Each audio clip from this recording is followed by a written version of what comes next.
हरि ओम। महर्षि चाणक्य जब चंद्रगुप्त वहां पर धनानंद के वहां आते हैं, अमात्य ने संदेशा सुनाया कि तक्षशिला गुरुकुल से आचार्य चाणक्य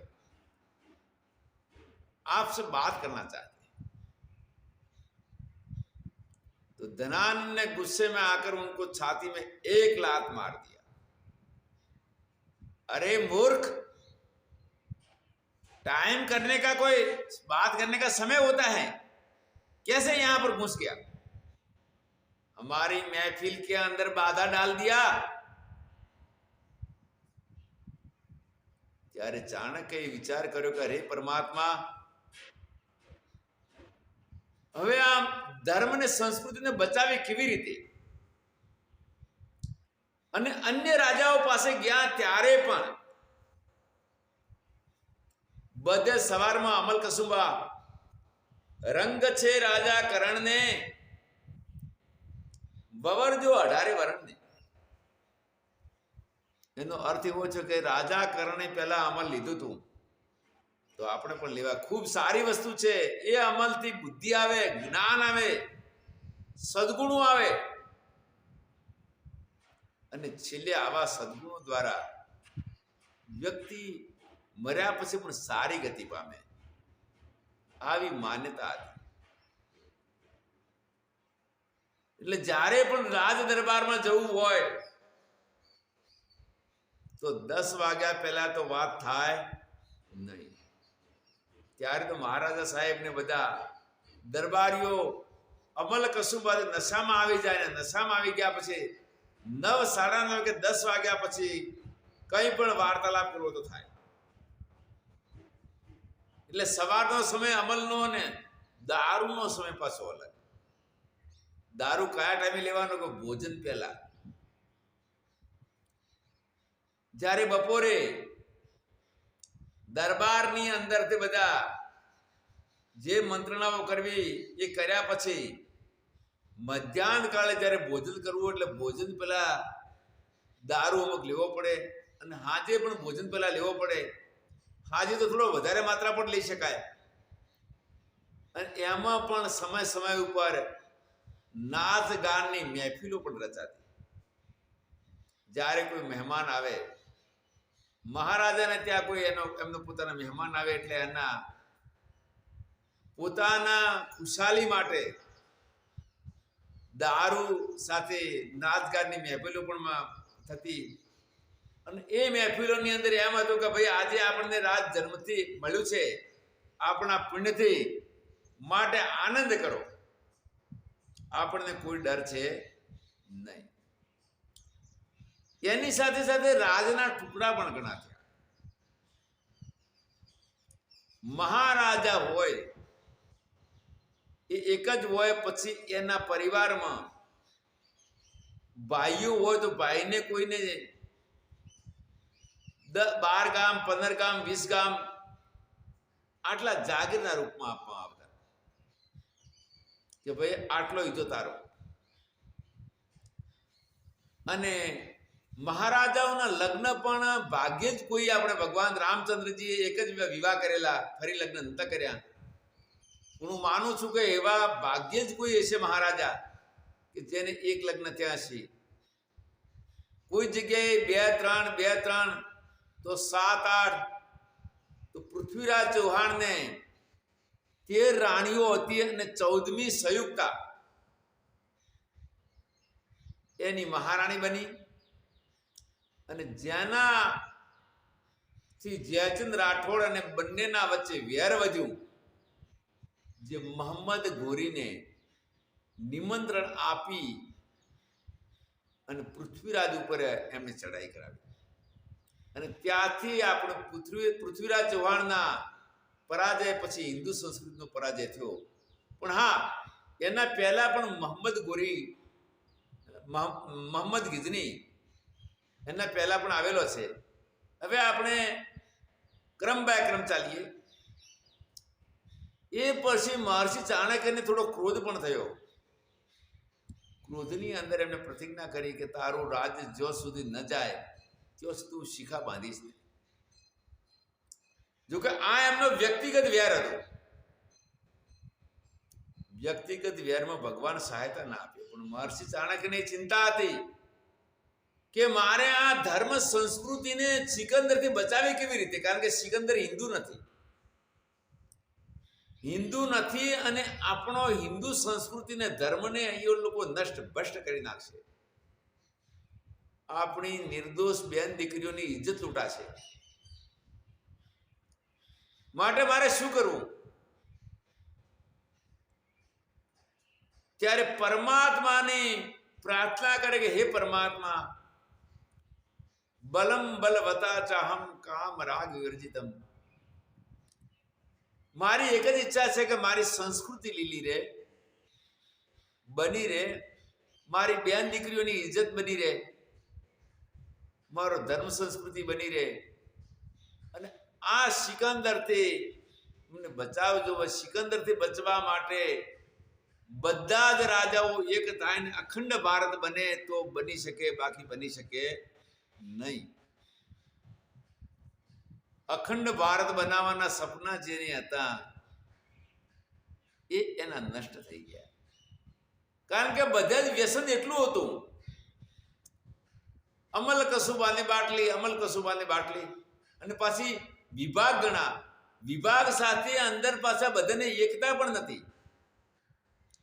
એકની વાત કરીએ તો બીજો કહે છે કે ભાઈ એના ઉપર આક્રમણ આવે તો મારે શું, આપણે તો શાંતિથી આરામ કરો. અને અમુક વેર ઝેર પણ હતા. એકથી બીજા રજવાડા વચ્ચે વેર ઝેર પણ હતું. આ વિચાર સાથે ચંદ્રગુપ્ત મૌર્ય ત્યારે 7 વર્ષની ઉંમરનો હતો, અને ફરતા ફરતા એના ઉપર દ્રષ્ટિ ગઈ. ચાણક્યએ વિચાર કર્યો કે આ છોકરો કદાચ અખંડ ભારતને એક કરવામાં સફળતા પ્રાપ્ત કરે એવો લાગે છે. કઈક તેજસ્વીતા જોઈએ એટલે એની મા પાસે ગયો. મા વિધવા હતી. પિતા નાની ઉંમરમાં પરલોક જતા રહ્યા.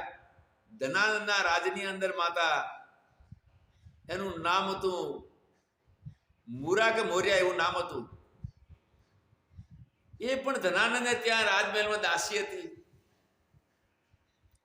અને મૌર્ય જાતિના લોકો આજે પણ બિહાર અને ઉત્તર પ્રદેશમાં છે, જે નાના ખેડૂતો છે અને હળદર અને શાકભાજીની ખેતી કરતા હોય છે. એમની પાસે જમીનો પણ ઓછી છે. એને કીધું કે તું તારા પુત્રને તું મને આપે તો હું આને આખા અખંડ હિન્દુસ્તાનનો રાજા બનાવી શકું. માતા સમજદાર હતી કે ભલે વિશ્વનું રાષ્ટ્રનું કલ્યાણ થતું હોય અને ધર્મ સંસ્કૃતિ બચતી હોય તો હું મારા પુત્રને તમને આપું છું.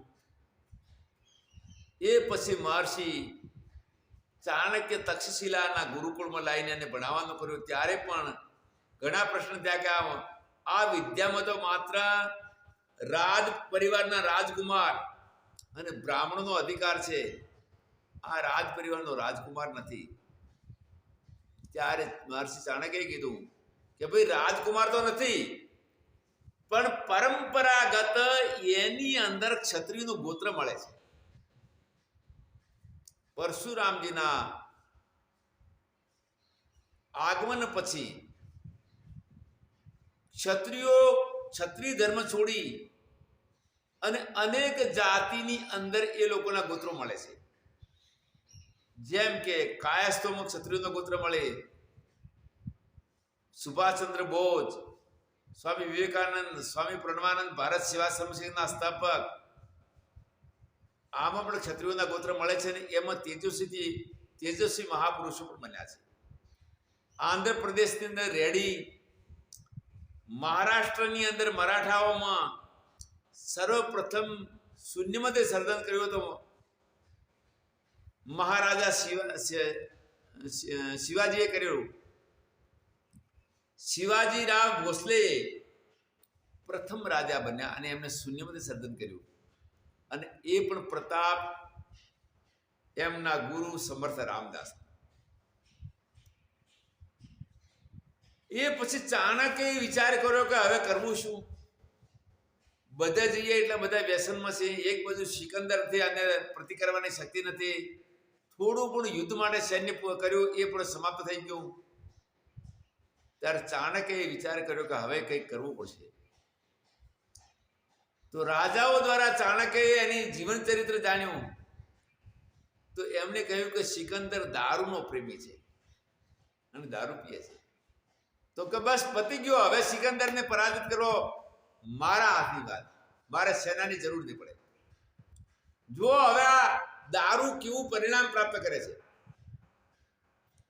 તો રાજાઓને કીધું કે એક સારી ક્વોલિટીનો દારૂ તમે લઈને જો, તો એક મારી વસ્તુ છે ને સ્લો પોઈઝન સેજ મેળવજો, નામ માત્ર. અને એક રાજાએ આ કામ શરૂ કર્યું અને સિકંદર બીમાર થયો અને ધીરે ધીરે બીમારી વધી. કોઈ દવા કામ ના કરે, દવા ક્યાંથી કામ કરે? સામે પેલું સ્લો પોઈઝન હતું. અને એ સ્લો પોઈઝન થી સિકંદર વધારે બીમાર થતા એને આગળ વધવાનું બંધ કરીને પાછો પોતાના દેશમાં પાછો જાય છે. પોતાના દેશમાં પાછો ગયા પછી પણ એ હાજો ન થયો અને 32 વર્ષની ઉંમરે સિકંદર આ દારૂને લીધે મોતને ગાઢ ઉતર્યો, જેના નામથી આખું વિશ્વ કાંપતું હતું. અને એને એમ થયું કે હું વિશ્વનો રાજા બનીશ. જુઓ આ લક્ષણને પ્રમાણ. કદાચ સિકંદર પાસે દારૂ ના આવ્યો હોત, એને દારૂ ન પીધો હોત, તો કેટલો આગળ વધોત ને કેટલું નુકસાન પહોંચાડોત ભારત દેશને. ભારત દેશને બચાવ થયો હોય તો પણ દારૂથી, પણ એ દુશ્મનને દારૂ પીવાથી. એ ભારત દેશનો દુશ્મન હતો. અને આપણા ભારતીય લોકોને દારૂ પીવાથી શું નુકસાન થયું એની આગળ દારૂને અમલ કશું બાદ શું નુકસાન થયું હવે આગળ વર્ણન થાય છે.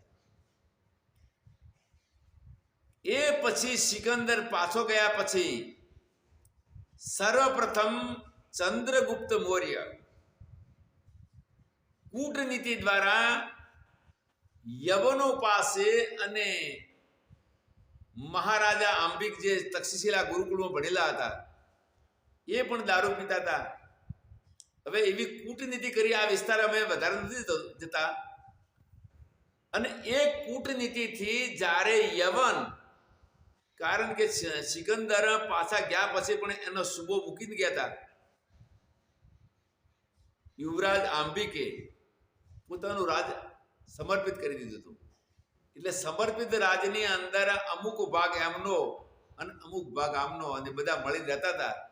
હવે એમાં ઝઘડો પેદા કર્યો એટલે મહારાજા અંબિકે જે એનો સુબેદાર હતો એની હત્યા કરી.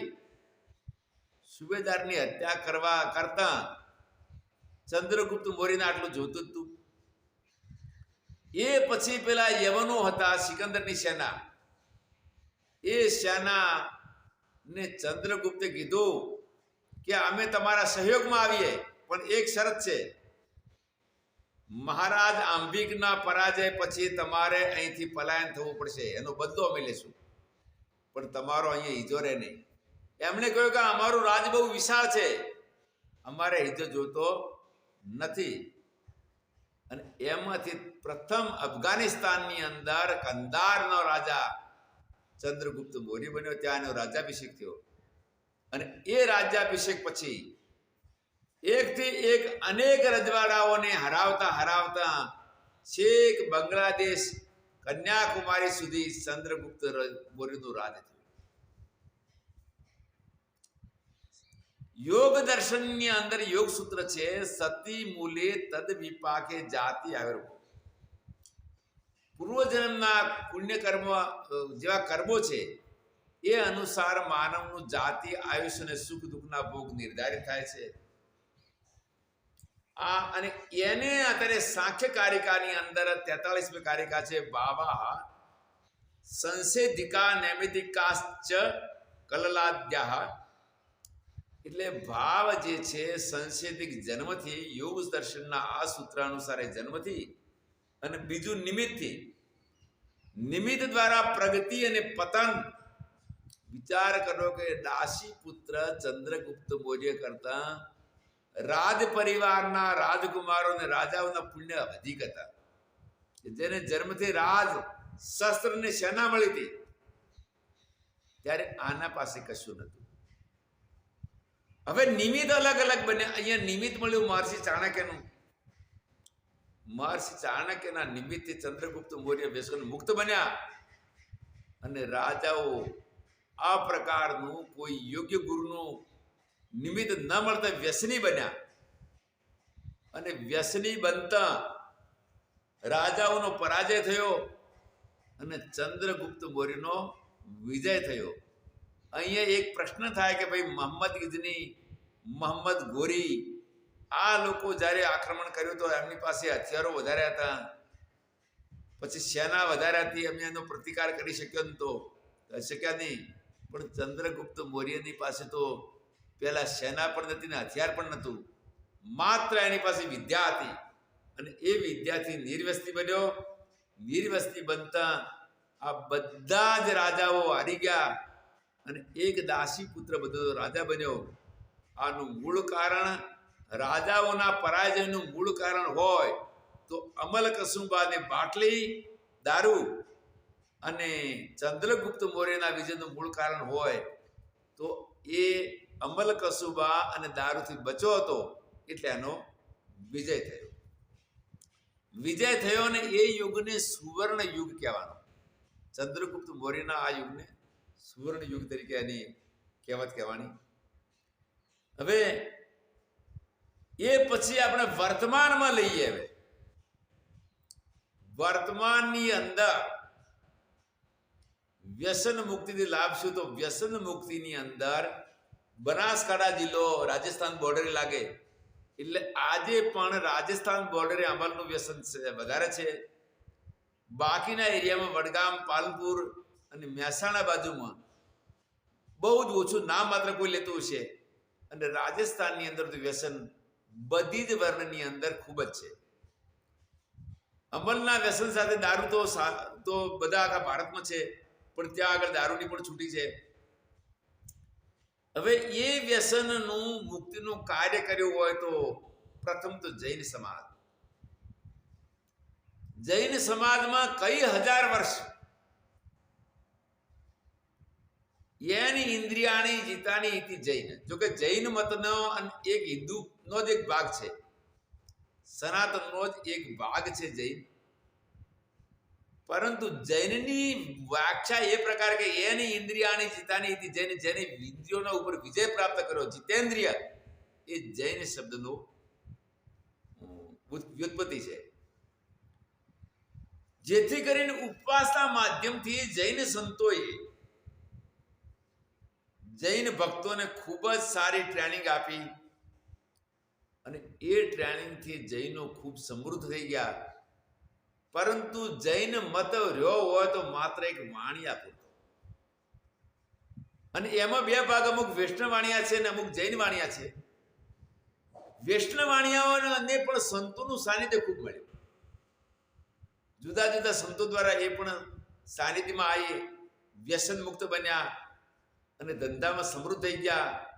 આજે હિન્દુ સમાજની અંદર એમની સંખ્યા 1% ઓછી, પણ એમની પાસે અને બધા જ ધર્મના, બધી જાતિના લોકો ત્યાં નોકરી કરે છે. અને કહેવત કેમાં કહેવાની કે ભાઈ આગળ બુદ્ધિ વાણિયા. તો ભગવાને એવો પક્ષપાત કેમ કર્યો?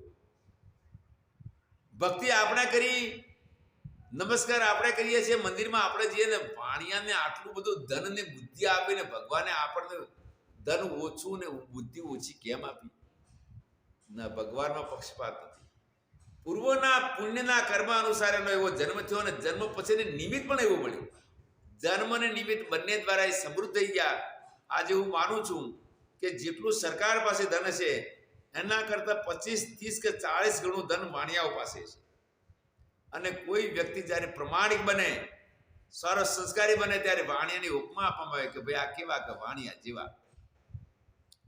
ઉપમા ભિન્નમાં અપાય છે, પોતામાં નહીં. અને કદાચ વાણિયામાં કોઈ ગરીબ હશે તો કઈ હજાર અથવા કઈ લાખ, એટલે 4-5 લાખ વાણિયામાં કોઈ એકાદ ગરીબ હશે.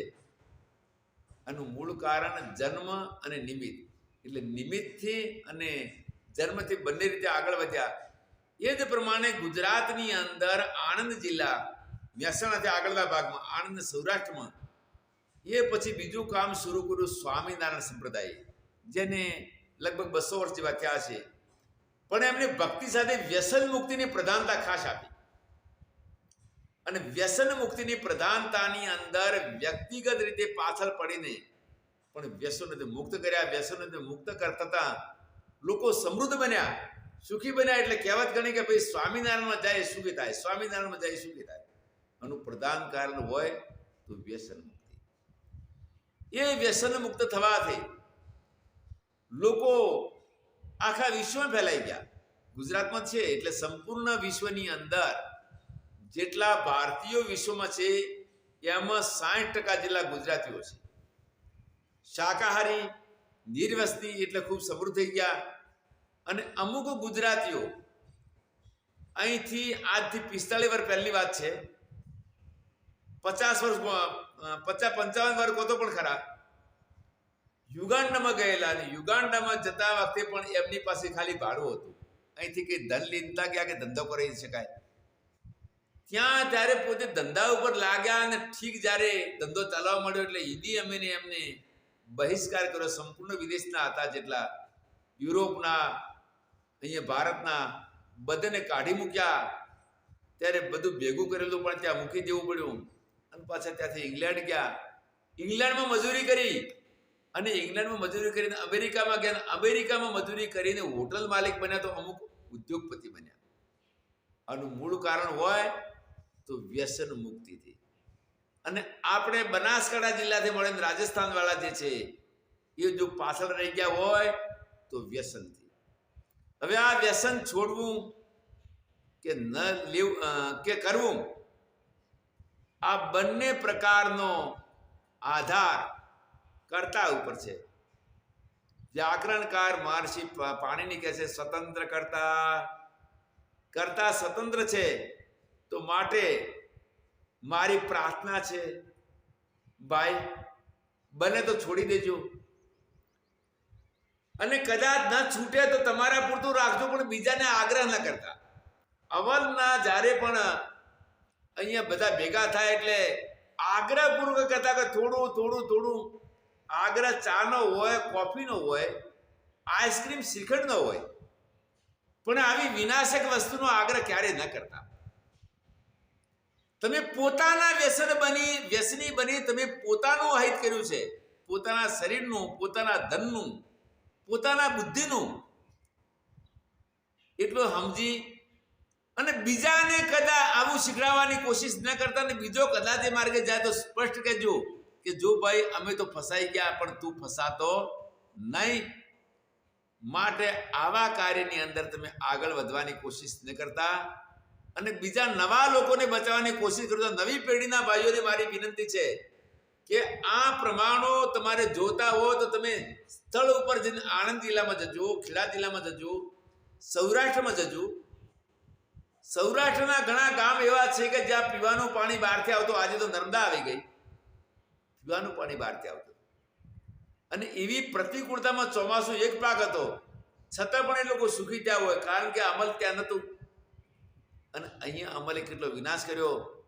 માટે આ અમલનું આ પ્રકારનું નુકસાન ચંદ્રગુપ્ત મૌર્યના પ્રસંગની અંદર અમે આ પૂર્ણ કરીએ છીએ.